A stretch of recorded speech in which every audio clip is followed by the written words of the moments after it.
Yang benar itu nuwun sewu ya, bukan nyuwun sewu. Kalau nyuwun sewu artinya minta 1000.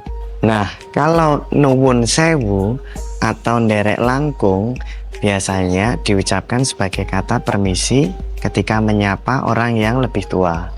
Oh, tunggu. Nuwun sewu, Iya, Pak, ya. numpang tanya. Oh iya, silakan. Ada apa, Pak? Tapi tahu nggak?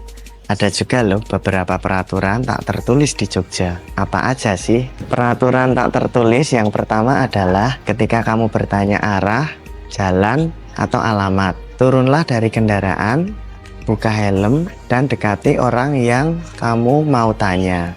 Jangan bertanya dalam keadaan masih berada di atas kendaraan.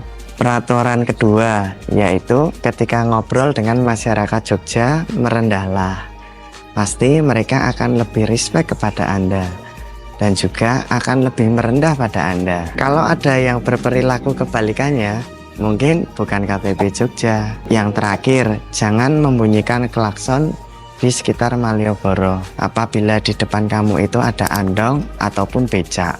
Terakhir, jangan lupa follow dan save video ini ya.